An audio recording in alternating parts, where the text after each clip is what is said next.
Dans un communiqué du Quai d'Orsay, il est dit que c'est un employé de l'ambassade de France à Bamako. Et dans les ambassades, il y a toutes sortes d'employés dans les ambassades. N'oublie pas, on avait pris, je crois, 4 types au Burkina Faso qui, selon le Quai d'Orsay, c'était de pauvres informaticiens venus brancher les câbles de 2 ou 3 ordinateurs et on ne comprend pas que des gens aussi simples, aussi pacifiques soient arrêtés. Bon, heureusement, le capitaine Traoré ne se laisse pas chanter ces genres de bêtises. Parce que le temps où l'Africain était le doigt sur la couture devant le premier blanc venu, le temps là est révolu. L'Africain est aujourd'hui un homme comme le blanc l'est. Donc on ne peut pas distraire les gens avec c'était de pauvres informaticiens. Alors, tu as vu le prix auquel ils ont payé leurs informaticiens? Je crois que si un informaticien peut coûter aussi cher aux contribuables d'un pays, ça doit être c'est qui? C'est Hawking, le savant là, Percule Hawking, ou bien c'est Einstein.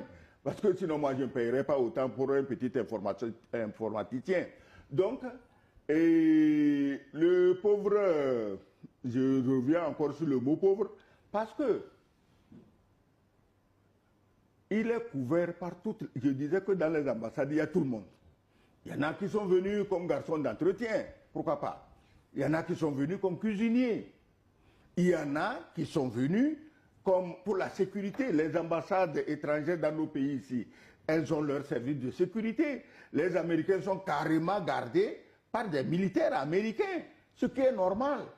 Parce que dans un pays, si tu dis, tu te reposes sur la sécurité intérieure de ce pays, le jour où il y aura des troubles, tu seras surpris. Il est normal que chaque ambassade soit sécurisée.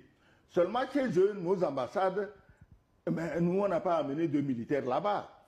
Est-ce que c'est nous qui ne voulons pas ou c'est eux qui ne veulent pas? C'est un autre sujet que je ne vais pas aborder ici. Donc, il y a tout à l'ambassade.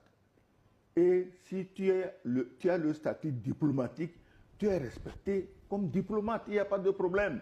Le diplomate a pour mission de fluidifier, de rendre libre, graisser les relations entre deux pays.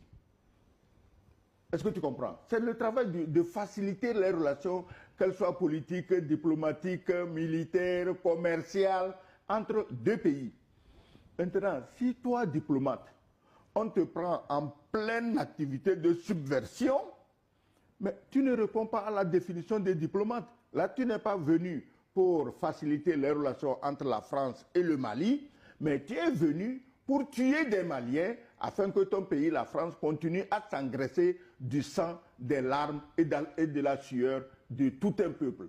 Vous l'avez fait depuis plus de 100 ans, vous n'êtes pas rassasiés.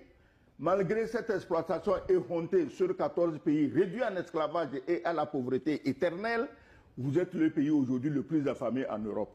Et comme vous êtes affamé, vous redoublez de hargne et de fureur dans votre envie d'exploiter les Noirs. Mais les pays du Sahel doivent savoir que les coups d'État seront permanents. Permanents. N'allez jamais dormir que c'est fini. Traoré, si on devait nous dire combien de tentatives il est su par jour, mais on allait attraper des vertiges. Et Assimi Goïta, chez lui, apparemment, c'était calme. Mais regarde ce qui se passe. On est en train de creuser les trous sous ses pieds.